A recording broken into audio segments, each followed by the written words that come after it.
e não apenas um simples monólogo em que só Deus ouvirá, porque vocês não alcançarão a resposta dele.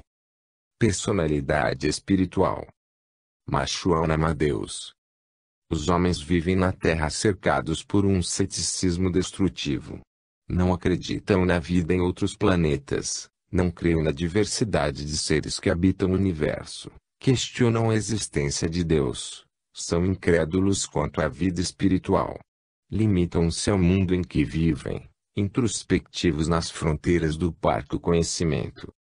O orgulho os faz abafar ou ridicularizar o que não compreendem, ou o que simplesmente os deixa em estado de inferioridade. Sentem-se superiores em seus espaços, que não conseguem identificar ao certo em termos de dimensão. Desconhecem o próprio mundo em que vivem. Quando algo que lhes foge à compreensão ocorre, então chamam de milagre. Não compreendem que milagres nada mais são do que atos plausíveis para Deus, enquadrados na normalidade por aqueles que têm ciência do potencial que o universo oferece. Toda essa descrença destrói, porque aniquila o próprio incentivo ao progresso, bem como inibe os que desejam expandir a mente. Destrói a esperança dos que procuram ampliar as enfileiras de seus respectivos espaços concedidos por Deus. O que aconselho aos homens insatisfeitos com as limites impostas pela sociedade é que acreditem na própria consciência, tenham fé no Deus interior. Procurem no diurno emergente e persistente. À medida que o forem descobrindo, esqueçam a crítica dos célicos. Tenham personalidade espiritual. É o caminho que os leva a desfrutarem as riquezas existentes no próprio ser, e que são desprezadas pelos que abominam a palavra autoconhecimento. Inteligência consequente. Angadevi. A inteligência é um dos principais trunfos que Deus concedeu aos homens. Porém, como quase tudo na vida, ela é cercada pelo aspecto da bipolaridade. Pode ser usada para o bem ou para o mal. Entretanto, como identificar o que é o bem e o que é o mal, tendo em vista a subjetividade proporcionada pelo livre-arbítrio de cada um? Essa questão traz à tona o fato de que a inteligência não é somente um instrumento de criação e de realização, mas principalmente de avaliação a respeito de consequências. Pois, o processo que a rege, tem início com a precipitação quanto aos possíveis resultados finais dos atos que praticam. E o exercício da inteligência se faz primordialmente com a meditação. E através dela que poderão refletir sobre o que realizam ou pretendem, colocando-se como o próprio alvo de suas ações. Entendam, assim, que um homem pode ser extremamente inteligente, independente de seu nível cultural. Porque ele deve, através da inteligência, despertar sua sensibilidade em relação à humanidade. Agindo desse modo, ele trabalha na evolução do espírito e na prática do bem, em benefício do próprio progresso. E esse não é o objetivo nobre da inteligência. Sem renovar o passado. Santa Bárbara. Ao passarem provações, os homens mais esclarecidos percebem que estão cumprindo karmas, advindos de encarnações anteriores. E pelo tipo de provação, podem ter vaga ideia do que fizeram para atenderem esses karmas. Dessa forma, o homem que está sintonizado com Deus, reconhecendo ser imperfeito, sente vergonha por estar cumprindo provações. Sente vergonha porque sabe que errou no passado e, tal qual uma criança, precisa receber ensinamentos. Sabe que mesmo sendo um espírito velho, agiu como alguém inexperiente. E deve se perguntar, por que fiz tantas coisas erradas a ponto de ter que cumprir esses karmas? Se soubesse o que sei hoje, talvez não estivesse sofrendo agora. Mas cabe então outra reflexão, concernente à encarnação atual, em que o homem precisa se perguntar, será que cometo faltas agora que no futuro me conduzirão a novas provas? Pois é preciso que não vivam apenas dos erros passados, mas também dos atuais para que possam corrigi-los a tempo. Espelhem-se, portanto, nos exemplos passados para serem resignados quanto à encarnação atual. Porém, Também descubram os erros atuais e os transmutem, para que o presente não se torne, no futuro, o passado que novamente os atormentará. Futuro e presente. Celeste. A vida material nunca lhes proporcionará felicidade completa. As limitações impostas pelo fato do espírito estar preso ao corpo denso, já se constituem em provisória falta de liberdade e, por conseguinte, em impedimento de real felicidade. Entretanto, mesmo encarnado, o homem pode ser feliz. Isso ocorre quando ele luta para transmutar seu espírito, resignando-se perante o imutável em sua vida, e amenizando a provação através das boas ações fundamentadas no amor e na caridade. Isso revela a consciência em paz e o senso interior de felicidade, mesmo que não completa. No entanto, essa felicidade ainda pode ser maior, quando o homem ciente de desenvolver comportamento condizente com as leis divinas, vislumbra na vida espiritual um futuro de luz. Esse momento então assume dois aspectos distintos. Um deles concernente à espera, passiva, desse futuro, e o outro, ativo, em que durante a espera é construído o futuro. O homem nesse caso, com sabedoria, utiliza tempo e ação a seu favor. Seguindo firme em seu propósito, consciente de sua responsabilidade quanto ao seu próprio futuro, ele percebe estar vencendo. E percebe que a luz da espiritualidade se torna uma certeza irreversível, a qual ele pode antecipar ainda vivendo na Terra.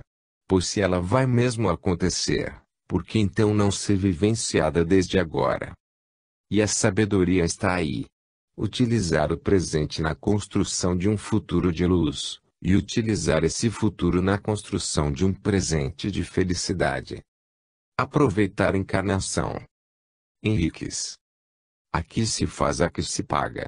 Esta frase é dita pelos encarnados, que acreditam que os erros cometidos se transformam em provações na mesma encarnação em que aconteceram. Essa questão deve ser considerada em óticas distintas.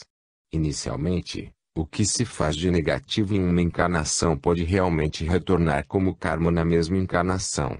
E como todo karma é ensinamento, e não punição, é uma chance que Deus concede para que os homens aproveitem ao máximo seu tempo na Terra. É o chamado karma contemporâneo, pois ele é fruto do que foi plantado naquela mesma encarnação. Mas isso depende também da forma como o homem recebe esse karma contemporâneo. Depende da sua capacidade de assimilar o aprendizado. Se ele for inábil o suficiente, desprezando o ensinamento enviado na mesma encarnação, então estará estigmatizando o karma para a encarnação vindoura. É o prolongamento da provação, se tornando assim um sofrimento que poderia ser evitado. Portanto, aqui se faz e aqui realmente se paga, seja na mesma encarnação ou numa futura. Isso depende da sabedoria de cada um de receber, com humildade e agradecimento, a educação que Deus promove. Sem data marcada. Lanto. A visão de um homem de bem extrapola a esfera material. Porque quando se deseja amar e praticar a caridade não se utiliza os olhos, mas os sentimentos que partem da alma. São momentos em que todos os sentidos trabalham de modo uníssono, despertos pelo desejo de ser solidário e compreensivo, de perdoar e de construir, porém, principalmente, de transmutar as imperfeições do espírito. O homem de bem sabe que não existe hora certa ou dia marcado para a caridade, pois ela precisa ser parte dele, de modo onipresente e onipotente, pois assim é a participação de Deus em nossas vidas. O homem de bem sabe ainda que ele precisa estar vigilante e ser participativo em seu próprio universo interior.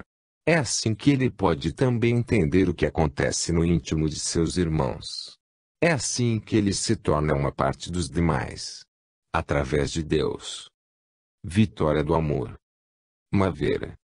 O excessivo e descontrolado apego à matéria fazem com que os homens se tornem alienados quanto aos seus compromissos espirituais.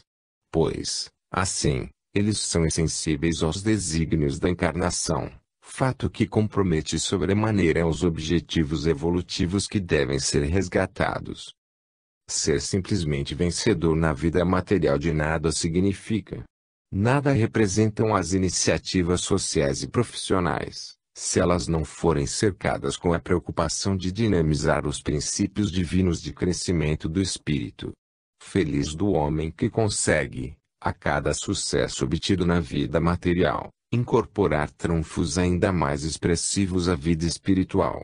Tenho profunda admiração por esses homens. São aqueles que trabalham e vivem sob a égide do profano, porém tendo a sabedoria de colherem frutos para se aproximarem cada vez mais de Deus.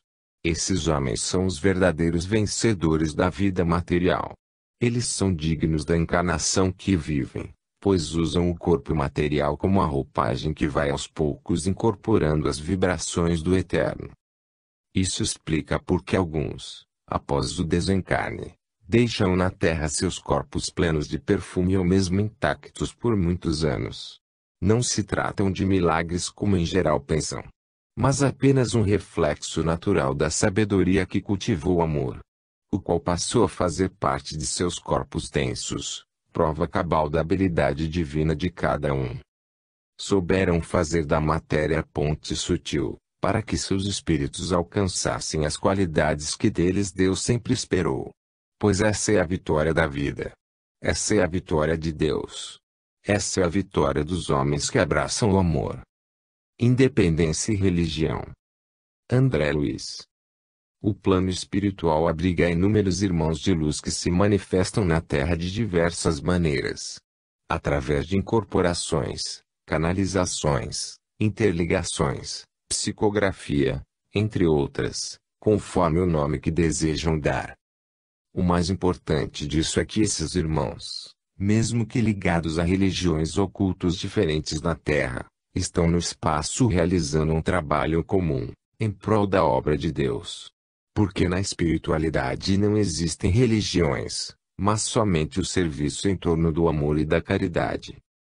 Portanto, desconfiem de médiuns presunçosos, aqueles que na Terra promovem a censura ou a crítica da espiritualidade, impedindo que nomes célebres ligados ao catolicismo, judaísmo, budismo, islamismo e outras crenças verdadeiramente voltadas para Deus se manifestem em reuniões mediúnicas. Mesmo porque um irmão que numa encarnação tenha sido um grande nome do catolicismo, pode ter vindo em outra como figura importante do espiritualismo. No espaço estamos todos unidos em torno de um único propósito: ajudar os homens a encontrarem Deus, independente da religião que praticam. Obra de partida. Allan Kardec. Minha missão, de codificação e divulgação da doutrina espírita, se deu no momento em que os homens, aos poucos, descobriam alguns fundamentos herméticos, sem, entretanto, saberem avaliar as consequências desses conhecimentos. O livro dos médiuns e o livro dos espíritos vieram como um freio às ansiedades da época. Mostraram que tudo o que se falava sobre o espiritualismo podia ser averiguado, além de indicarem normas que promoviam um senso de equilíbrio entre os que desejavam aderir a esse tema. Embora o trabalho tenha fundamentos definitivos, devo lembrar que ele foi basicamente uma obra de partida, de início, para novos acontecimentos. Mas, o tempo demonstra que os homens não podem ficar presos a um início.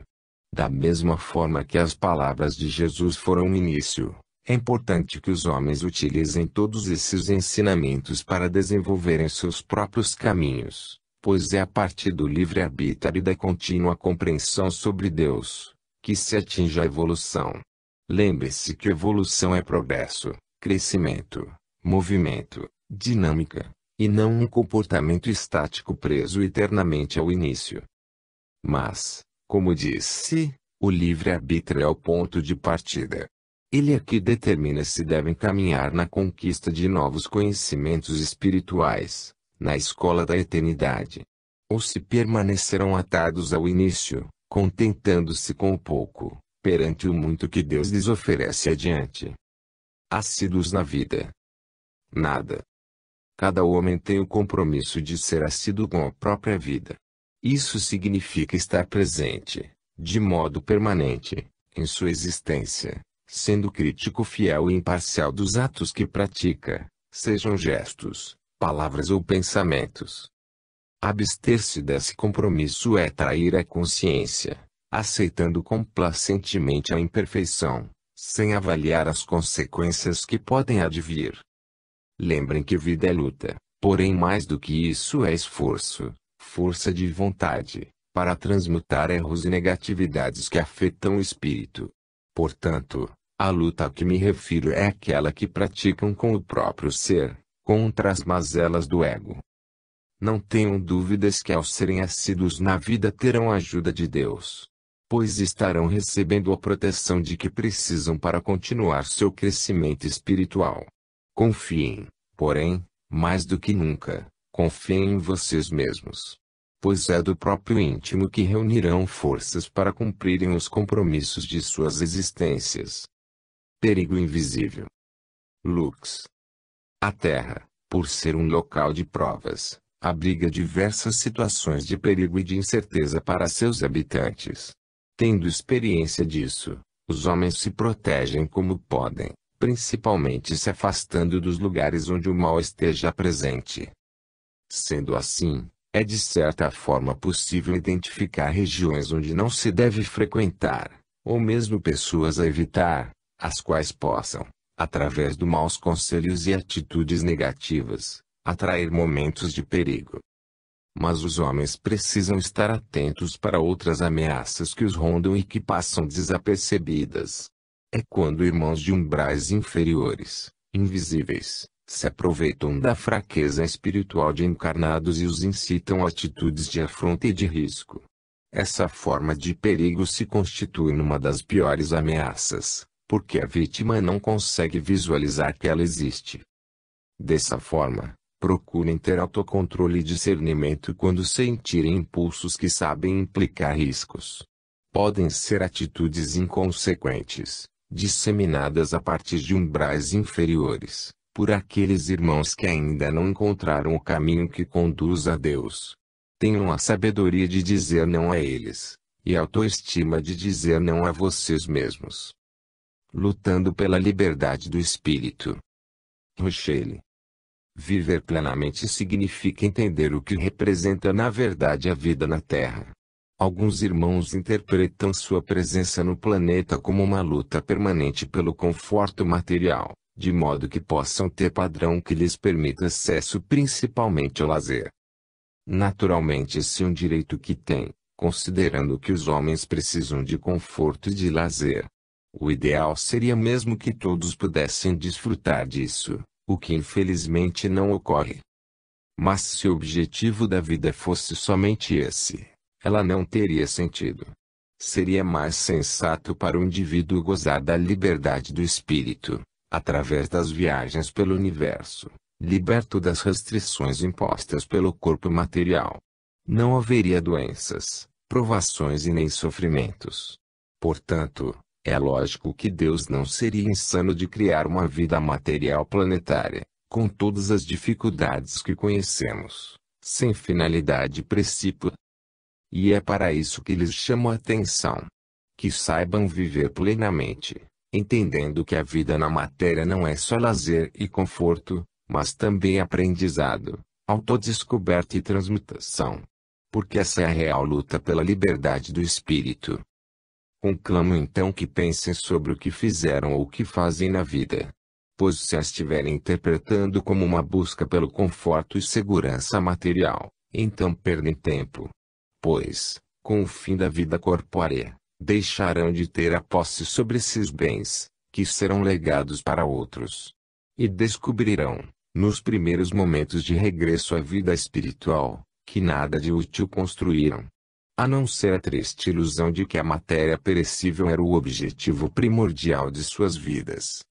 Emergência do presente. Helen. A cada ano que se inicia, as pessoas procuram encontrar a esperança de uma vida melhor. Delimitam datas como sendo marcas de mudanças expressivas, tal qual uma porta que, depois de atravessada, revelará cenários de paz e de realizações. A humanidade, entretanto, esquece que o tempo inexiste na realização das transformações.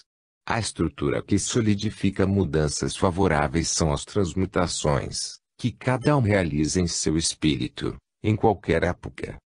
E ao transmutarem, os homens não estão apenas concedendo predicados a seus espíritos, mas também alimentando a esperança naqueles que padecem nas esferas da pobreza e do sofrimento, sem perspectivas ou esperanças. Vejam o exemplo de alguém bem-sucedido na vida, e que nunca pensou antes em ter contato direto com creches, asilos e hospitais onde vivem irmãos muito necessitados.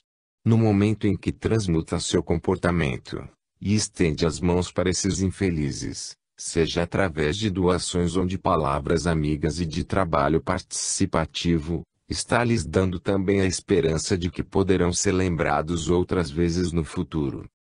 O importante é que não tracem fronteiras no tempo. Visualizem a emergência do presente, no sentido de que qualquer ano, mês ou dia é momento de mudar. Qualquer momento é momento de transmutar, pois é dessa decisão que nasce a paz com a própria consciência. Diversas moradas. Astar. Quando Jesus disse que a casa de meu Pai tem muitas moradas, revelou aos homens muito mais do que eles imaginam. Porque realmente o plano espiritual tem muitas moradas, onde habitam muitos seres distintos uns dos outros, e que se comunicam de muitos modos. São umbrais extremamente ricos em vidas e formas. Por essa razão, devemos olhar com paciência e piedade aqueles que, limitados pela vida material na Terra, não percebem que a criação divina ultrapassa seus restritos campos visuais. E mesmo seus campos mentais, por mais aguçados que sejam, expandem-se aquém da realidade de Deus. Nem devem imaginar o tamanho de Deus e sua criatividade, porque nunca o conseguirão. Somos mínimos perto dele em tamanho, porém gigantescos em importância, visto que somos julgados por seu amor. Sendo assim, procurem concentrar suas limitações ante o universo na prática do amor. Pois ele é o instrumento capaz de lhes permitir, aos poucos, conciliar a grandeza de Deus com o próprio ser. O alcance das palavras de Jesus. Saint-Germain. Os ensinamentos de Jesus apontam o caminho em direção a Deus. Revelam aos homens a necessidade da revolução interior, que promove a transmutação das imperfeições do espírito. Mas, essencialmente, reafirmam a condição do livre-arbítrio como instrumento primordial do destino de cada um. Esses ensinamentos mostram a importância que o homem tem como alavanca do próprio desenvolvimento espiritual. Os princípios deixados por Jesus são eternos, imutáveis na essência, porque foram baseados nas leis divinas, que se caracterizam pela perfeição. Existe neles, entretanto, um ponto que os homens demoram a descobrir, no que diz respeito à amplitude que envolve as instruções cristãs. Cada vez que meditarem sobre as mesmas palavras ditas por Jesus encontrarão nelas novos ensinamentos. O que demonstra serem elas, além de eternas, adaptáveis a qualquer momento de qualquer época. As palavras de Jesus não são apenas definitivas, como também de uma continuidade sem precedentes. Traduzem-se como a expressão de Deus. Portanto, o que os homens têm pela frente não é só a discussão sobre o que Jesus disse, mas quais os diversos alcances de suas palavras. E um desses alcances será permeado intensamente na nova era que se inicia. Aquele que mostra aos homens que a procura por Deus é a procura pelo autoentendimento, é a racionalização da vida. É a demonstração de que cada um é forte o bastante para através do poder da mente plasmar a defesa e a evolução do espírito. Pois esse é o senso básico da nova era. O de manifestar aos homens que eles receberam através do livre-arbítrio muito mais do que simplesmente o poder decisório. Receberam os meios para promoverem a própria liberdade do espírito enquanto caminham pela eterna estrada na direção de Deus. Médiuns do próprio espírito. Machuan Amadeus. Na esfera espiritual, O processo evolutivo de um homem exige dele tarefas e responsabilidades bem definidas. Não há margem de erro quanto a isso, porque tais exigências são fundamentadas pelas leis de Deus, que primam pela perfeição absoluta. E, certamente, a mais importante atribuição que a evolução lhe reserva é de ser médico do próprio espírito. Os homens devem entender que, devido aos erros que cometeram desde a criação, apresentam imperfeições sérias e negatividades, que se traduzem como patologias do espírito. E, nesse caso, não existem remédios milagrosos. A cura depende da própria vontade do doente. Para isso, o receituário é simples, porém de efetivação complexa. Começa pela meditação que promove a autocrítica, passa pelo reconhecimento da existência das imperfeições, e termina com a determinação de transmutá-las. Como as imperfeições são muitas, esses procedimentos precisam ser regularmente reabertos. Dessa forma, o homem é médico de seu próprio espírito, pois avalia suas condições, apresenta o diagnóstico e receita o próprio remédio, que parte de seu íntimo. É assim que conquista o mérito perante Deus. Pois, após descuidar da saúde do espírito, teve o mérito de promover a autocrítica e a cura. Tarefas que ninguém podia desempenhar, a não ser ele mesmo. Difícil de eliminar. Z. Quando se tenta construir o bem, se enfrenta enormes desafios. Mesmo aqueles que serão beneficiados não compreendem, e tentam obstruir nosso caminho. É uma tarefa árdua e demorada, que custa produzir frutos. E, por outro lado, quando se tenta destruir o bem, o trabalho parece ser mais fácil. Vejam o exemplo de Jesus, que plantou as sementes do amor. Até hoje ainda não foi totalmente compreendido, e teve seu corpo físico rapidamente destruído por seus opositores. Felizmente seus ensinamentos não foram destruídos. Mas quando se tenta construir o mal, a tarefa costuma ser rápida, altamente aniquiladora e eficiente em seus propósitos. Pela mentira e pela calúnia pode-se pôr em dúvida ou anular uma vida honesta e de bons princípios. Bem como pela inveja e pelo ciúme pode-se alterar destinos promissores e separar familiares. Vejam também o exemplo dos atentados ocorridos nos Estados Unidos, quando 2 grandes prédios que levaram meses para serem construídos foram arrasados em poucos minutos. E, ademais, é difícil destruir o mal, às vezes até impossível. Como resgatar as vidas que foram ceifadas nos atentados? O que demonstra que produzir negatividades coloca os homens em situação difícil, pois elas não são facilmente eliminadas. Pelo contrário, são plasmadas em torno de quem as praticou por muito tempo, com efeitos degradantes que dificultam a evolução do espírito, trazendo karmas. Sendo assim, aconselho vocês a pensarem muito antes de praticarem gestos de vingança, de ódio ou outros marcados pela negatividade. Lembre-se que após produzidos, dificilmente serão extintos. Serão marcas negras que irão construir em torno da própria vida. Não impor sua crença. Machuan Amadeus. Embora possa ser visto pelos sentimentos de cada homem, em múltiplas manifestações através da natureza e do universo, Deus não obriga a que acreditem nele. Em respeito ao livre-arbítrio de cada um, ele permite que os homens o descubram pela própria vontade, sem serem pressionados para tal. Ora, se o próprio Criador age desse modo, permitindo-se ofuscar pelo ceticismo dos incrédulos, e brilhando para os que o amam, cabe a cada homem que o descobriu agir de maneira similar, não desejando impor sua crença aos demais. Mesmo porque Deus é sinônimo de liberdade.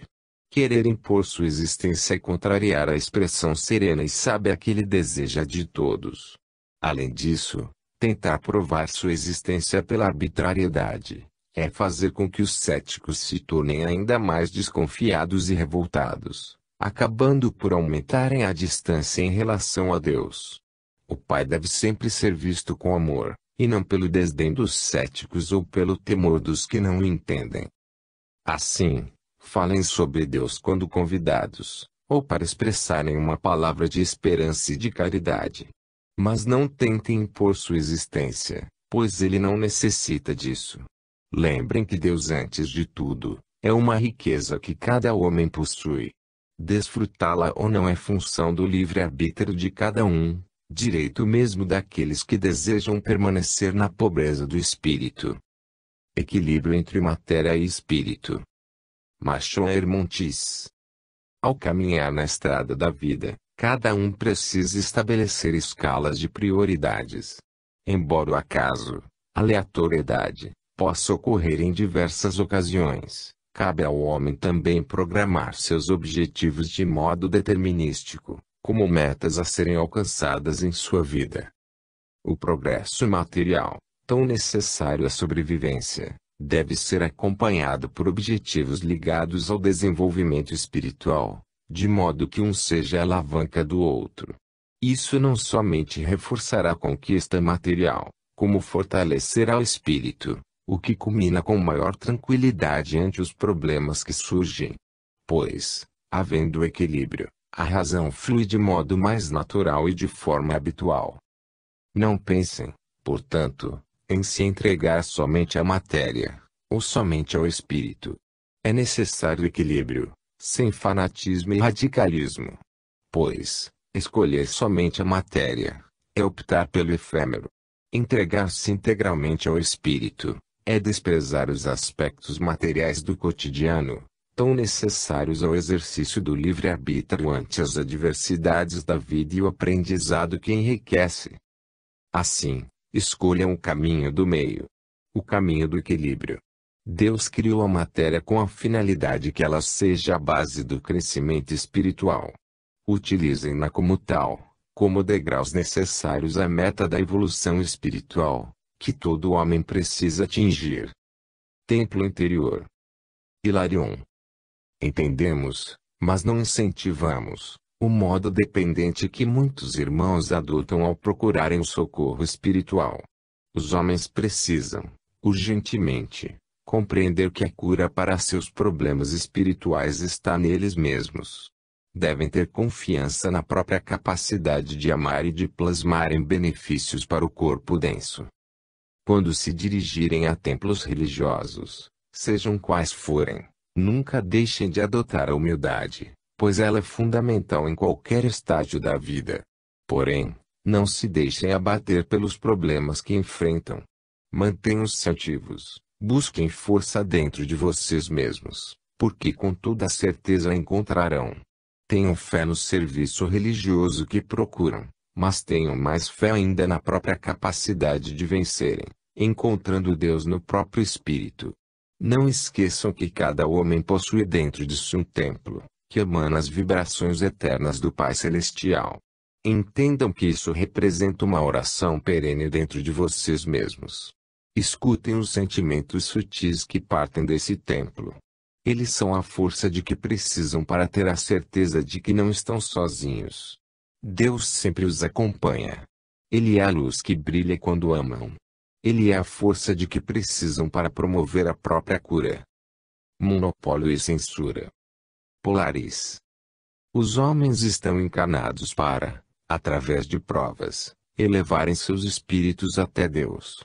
Mas quando estão conscientes de suas responsabilidades, também procuram servi-lo, pois sabem que glorificar o nome do Pai é sinal de progresso. Começa-se, de fato, a servir a Deus, quando se procura seguir os passos do amor e da caridade, legados pelos mestres da espiritualidade que viveram no planeta. São inúmeros irmãos, que hoje habitam planos superiores sob a égide da luz. A questão é que esses irmãos ainda têm muito que doar à humanidade, tanto através de vibrações quanto de palavras. Porém, infelizmente, dois grandes problemas ocorrem. O primeiro está relacionado ao fato de que muitas associações espiritualistas limitam os contatos a pouquíssimos irmãos desencarnados, em geral sempre os mesmos, não dando chance a outros que se manifestem. Trata-se, portanto, de uma limitação imposta pelos encarnados e não por Deus. O segundo problema diz respeito à comercialização de nomes dos irmãos de luz. Algumas organizações estão chegando ao absurdo de patentearem os nomes de vários irmãos do espaço, para que eles possam se manifestar na Terra somente através delas, que depois vendem as mensagens e instruções. Mais uma vez, trata-se de limitação imposta pelos homens, e não por Deus. Os homens precisam, dessa forma, saber que eles não possuem monopólio das palavras dos irmãos que se encontram na espiritualidade. E, se assim o fazem, cometem falta grave, pois impedem a manifestação desses irmãos do modo que eles desejam e onde seriam necessários. Além de interferirem no livre-arbítrio deles, que para se manifestarem o fazem muitas vezes sob a égide do anonimato. É hora dos homens reavaliarem suas posições espirituais na Terra. Se desejam realmente servir a Deus, ou continuarem, do plano material, a serem os censores do plano espiritual. Energia silenciosa. Teresa de Ávila. A vida material é uma grande provação para todos que se encontram encarnados. Por isso ela sempre será cercada de dificuldades e de problemas, os quais se constituem em instrumentos que promovem a luz do ensinamento. Lembre-se que provação não é castigo, mas educação. E feliz do homem que pode ser educado. Mas para que assimilem convenientemente esses ensinamentos, devem meditar. Analisar frequentemente seus atos e pensamentos, além de interpretarem as mensagens que lhes são enviadas através das provas. E comparem essa análise com o cenário magnífico em que vivem. Descubram o que existe de oculto no infinito do céu ou no equilíbrio que rege o universo. Visualizem a perfeição que harmoniza a complexidade do corpo humano. E sintam, através da comunhão com a natureza, a vibração que a vida lhes transmite. De tudo podem obter ensinamentos. Existe, no entanto, uma possibilidade suave e ao mesmo tempo poderosa de entenderem a vida. É uma energia silenciosa, mas cujo som alcança qualquer parte do universo. Ela é contraditória no âmago, porém extremamente profunda no esclarecimento. É uma forma que não pode ser delimitada, porque ela está presente em cada um de vocês de modo livre e subjetivo. E justamente por estar em vocês é simples conversar com ela, senti-la na essência e amá-la. Vocês descobrirão que levam no próprio espírito essa riqueza ilimitada. E que, através dela, são capazes de gerar os mais nobres sentimentos, a paz, o amor e a vida. É quando o Pai lhes mostra que, apesar de imperfeitos, também podem ser obreiros da criação, pela consciência de que precisam lutar eternamente pelo aperfeiçoamento, cura espiritual. Dr. F. Luz. Apesar de grandes avanços, a medicina na Terra ainda está longe de resolver os problemas de saúde existentes. Diversas doenças se espalham não havendo tratamento para elas, e muitas outras surgirão nas próximas décadas, sem que os homens saibam de onde vieram. É uma situação em que fica provada, no ciclo evolutivo, a impotência dos homens ante as mazelas da matéria. Muitas dessas patologias são conduzidas através de várias encarnações pelo espírito em prova. Em cada encarnação elas se instalam no corpo etéreo, brotando no corpo físico à medida que soa o relógio kármico. Por essa razão, operações e tratamentos que pareciam bem-sucedidos, são surpreendidos com o surgimento de novos problemas nos mesmos locais anteriormente curados. É como que uma semente invisível brotasse renovando o mal. E essa semente existe, é de cunho espiritual e está plantada no corpo etéreo. Isso explica, também, como surgem diversas patologias em indivíduos aparentemente saudáveis, com vida regrada e sem histórico familiar no que concerne àquele problema. Portanto, em todos esses aspectos, a medicina espiritual tem caráter relevante. Ela é fundamental em tratamentos das doenças anteriormente exemplificadas, quando os dois corpos do homem, o físico e o etéreo, são atendidos, respectivamente, pela medicina da terra e pela espiritual. A cura ocorrerá em função do mérito do paciente. Por outro lado, existe um ponto a ser considerado. No sentido de que Deus, em sua infinita misericórdia, permite que a medicina espiritual seja também preventiva. Ela poderá eliminar do corpo etéreo as doenças ainda não manifestadas no corpo físico, desde que o paciente concorde em se ajudar, promovendo a reforma moral de seu espírito. E, mais uma vez, a cura poderá se realizar em função do mérito. Qualquer que seja o caso, entretanto, o paciente tem papel fundamental, no momento em que deseja ser ajudado e que, também, deseja se ajudar. Então, poderão ocorrer curas apontadas como milagrosas. São nada mais do que eventos rotineiros, quando os homens aceitam a presença de Deus em suas vidas. Vivendo e aprendendo. F. Skibbon. Nosso espírito é um depositário de riquezas divinas. Quando Deus nos criou, teve cuidado de deixar em nosso âmago um núcleo de sua luz, que, por menor que pareça ser, inclui a grandeza do universo, em termos de infinito e de eternidade. Ali, nesse núcleo, está a fonte suprema do conhecimento e da razão. Ela não se manifesta espontaneamente, por respeito à vontade de cada um. Esse respeito é em relação ao livre-arbítrio, pois todos os homens têm o direito de aceitar ou não a existência de Deus em seus íntimos. Portanto, a busca dessa luz é uma questão de foro íntimo a ser observada. Os homens precisam procurá-la pela própria iniciativa.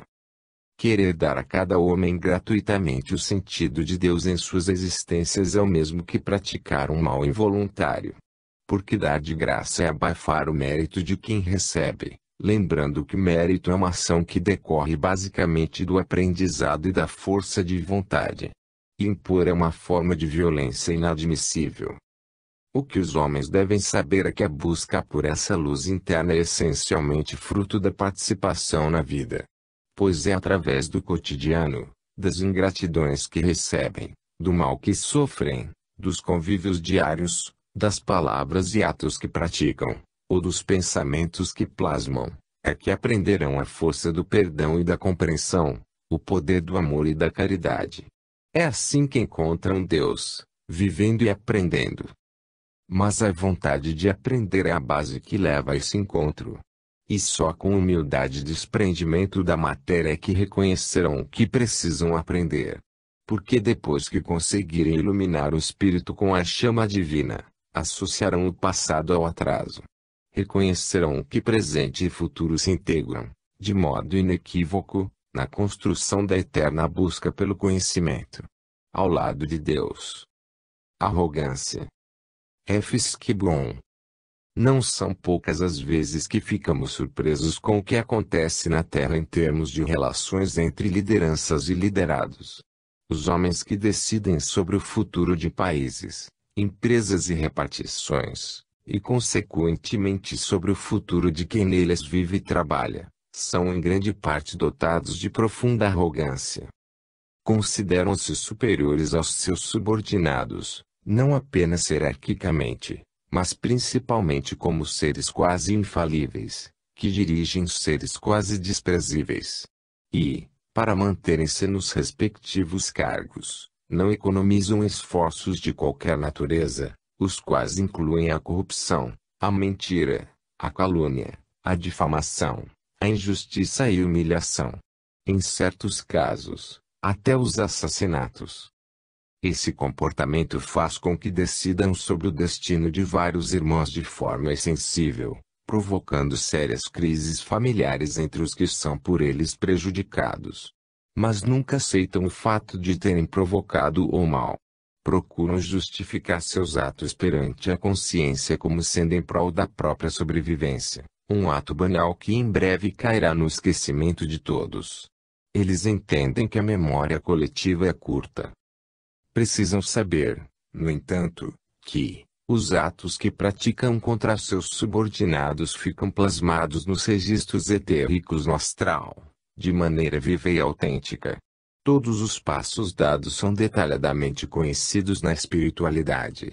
Se lhes há, então, concedido um tempo para que reflitam sobre o que fazem e pensem como podem transmutar as imperfeições. Caso contrário, esse mal, que praticaram e praticam, retornará para seus ambientes de convívio diário, como o trabalho e a família. É quando sentirão, pela provação educativa, os atos negativos que causaram a seus irmãos.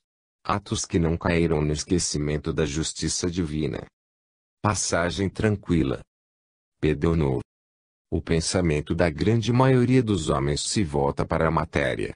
Está vinculado ao que podem conquistar na Terra em termos de bem-estar, parecendo esquecer que um dia terão de deixá-la. Pois o desencarne é inevitável. Alguns argumentam, e com certa razão, que não devem pensar muito a respeito da morte física, porque estariam assim sofrendo por antecipação. Seria uma forma de atrair os aspectos negativos que envolvem o momento do desenlace, os quais em geral se associam a doenças ou acontecimentos violentos. Claro que essas ponderações têm fundamento, pois bons pensamentos devem ser estimulados por atraírem vibrações similares, fluindo energias que favorecem a vida. Porém, o importante é que entre esses bons pensamentos esteja o reconhecimento de que a vida espiritual oferece para cada um, além de ser vista como o destino de todos, pois foi dela que viemos. Desse modo, atendo-se não ao ponto no tempo que representa a morte física, mas no astral que sobrevive a ela, estarão preparando-se para a passagem do físico para o espiritual de modo tranquilo. Pois, assim, incorporam, desde a vida material, a consciência cósmica, que é a legítima consciência de cada ser, e a visão do todo e como nos inserimos nele. Mas essa integração não é apenas por pensamento. Ela se plasma por atos, que praticamos na busca do amor divino, que deve crescer infinitamente dentro de nós.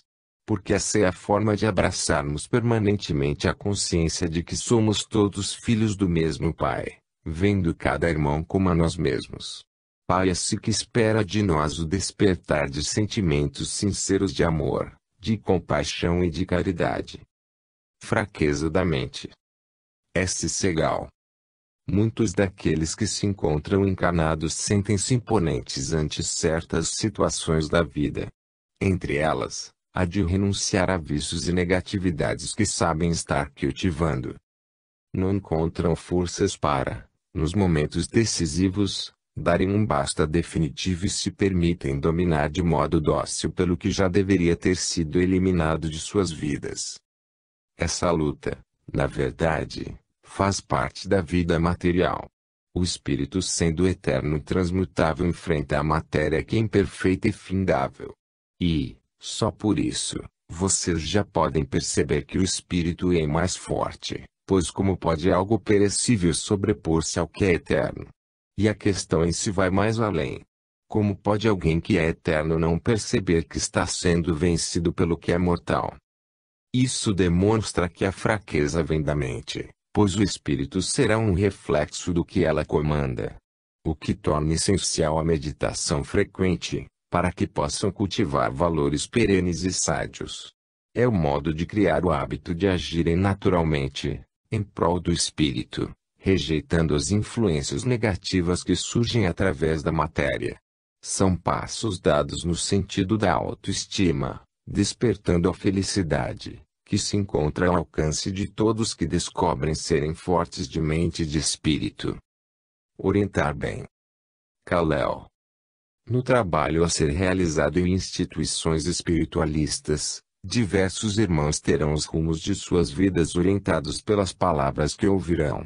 Isso significa que deslizes, por mais simples que pareçam ser, podem provocar quedas marcantes. Por isso estudem, estudem e estudem. Sejam rigorosos com o seu conhecimento e implacáveis com a ignorância. Deem o exemplo de uma vida sóbria e correta, pois só assim terão a moral necessária para elucidar. Sejam vigilantes, porque estaremos sempre atentos. Assumir a responsabilidade. Risananda. Quando nos dedicamos ao trabalho espiritual, é bastante comum a convivência com irmãos que se encontram em desequilíbrios de várias ordens. São patologias que decorrem do estado físico-emocional enfraquecido, em função de aspectos kármicos. Entre esses aspectos, estão causas como resgates de outras vidas, situações criadas na vida presente e obsessões. Existe a tendência, no entanto, de concentrarem a causa dos problemas na obsessão, como se essa fosse a razão principal dos sofrimentos. Ou seja, alguém culpa outros por sofrimentos que passa. Inicialmente, deve ser lembrado que ninguém passa provações sem merecê-las. Mesmo porque o âmago das provações é o ensinamento, e não há sentido em ensinar a quem já aprendeu. Depois, seja qual for o princípio que conduz ao karma, ele foi gerado por quem o sofre, mesmo que depois outros participem, voluntária ou involuntariamente, como agentes do processo. O karma, por conseguinte, é uma consequência dos atos de cada um, que precisa ser compreendido como tal e assumida a devida responsabilidade.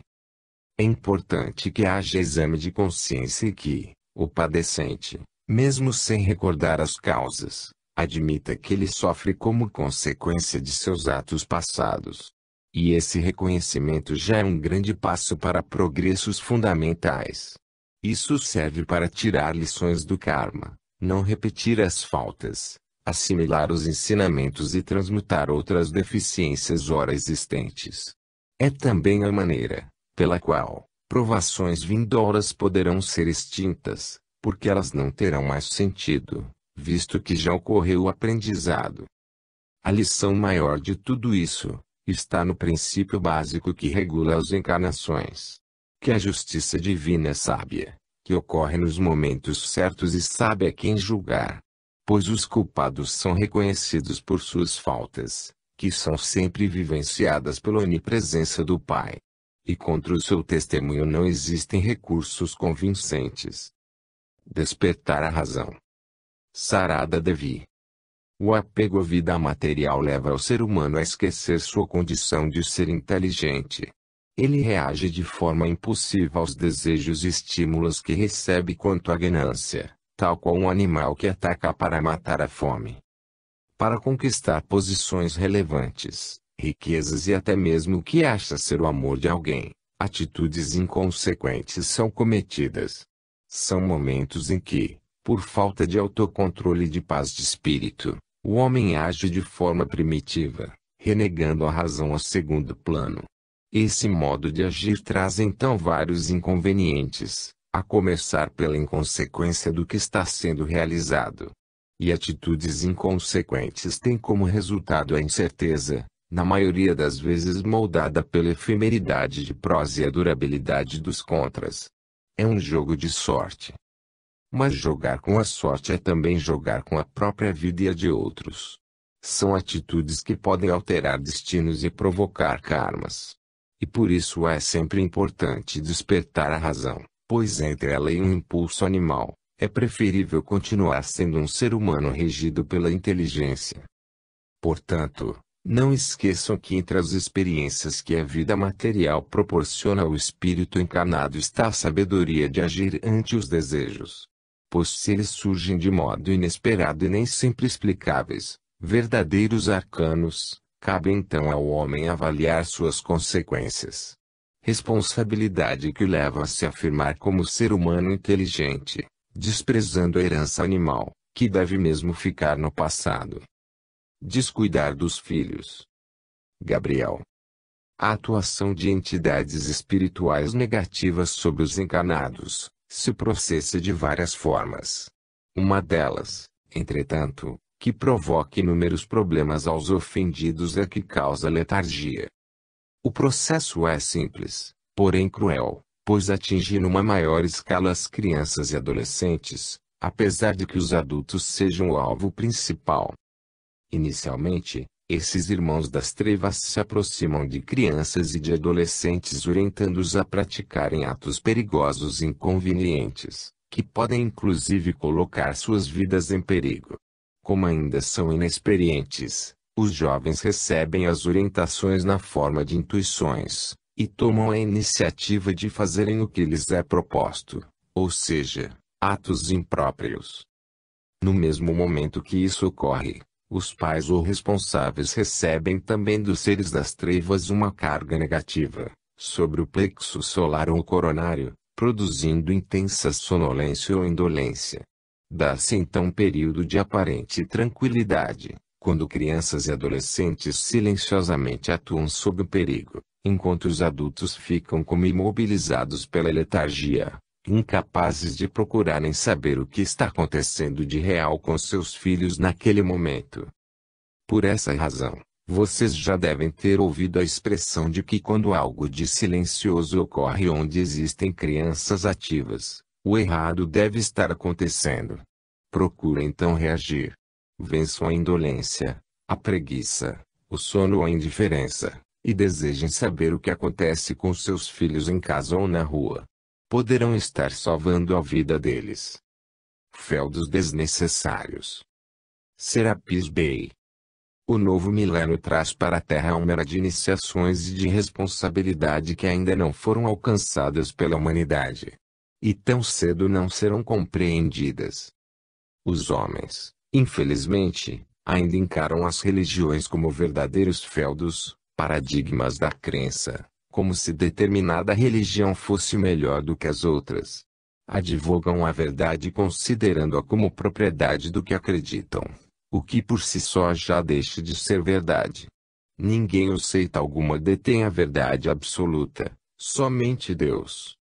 O que se passa no planeta é uma fase de transição. Mas é preciso que se entenda de que forma ela se processa. Quando Deus cria um indivíduo, o faz perfeito espelhando sua própria imagem, porém lhe concedendo o livre-arbítrio. Em função disso, a exemplo do que ocorreu com os demais, esse indivíduo utiliza sua liberdade em práticas inconsequentes, fazendo com que precise passar por diversas provações para retomar o caminho do Criador. Esse processo, que culmina com a busca por Deus, denomina-se religação. Ocorre através da crença de cada um, em geral através de vias estruturadas que são as religiões. Religião, portanto, é um dos caminhos da religação do indivíduo a Deus. Isso significa que qualquer religião que promova o amor, a paz, a caridade, o respeito ao ser humano e o reconhecimento da supremacia de Deus é uma via salutar para a caminhada dos homens. Não importa o nome ou as cores dessa religião, mas sim o seu conteúdo. E esse é o real espírito da nova era.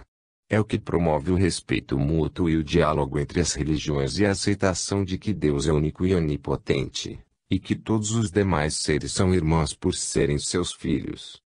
Portanto, aqueles que já compreendem e participam dessa iniciação não esperem que a humanidade entenda esse processo a curto ou médio prazos.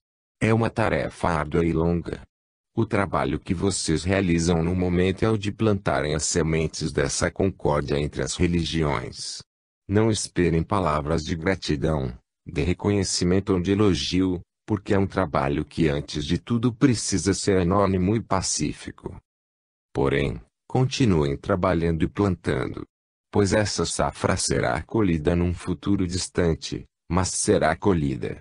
Vocês verão com alegria que foram agricultores que contribuíram para a paz e o entendimento no planeta, ajudando de fato os homens a aprenderem como se religar a Deus. Morada definitiva. B. Abramov. O plano material na Terra é uma região rigorosamente limitada sob o ponto de vista de quem nela está encarnado. São poucas as opções de movimentação, tendo em vista as restrições físicas impostas pela matéria. Mesmo quando o corpo denso adormece, e o espírito faz suas viagens astrais ligado ao fio de prata, os limites são rígidos. Isso significa que os homens, a partir do plano material, não possuem ideia adequada sobre a grandeza, a magnitude do universo. Mas, se pensarmos melhor, vamos ver que os homens não conhecem o próprio planeta onde vivem. Ainda não sabem sobre todos os códigos existentes nas milhares de espécies vegetais e animais, sobre as riquezas que se escondem nas regiões congeladas ou nas florestas, e, muito menos ainda, nas profundezas do mar. Porém,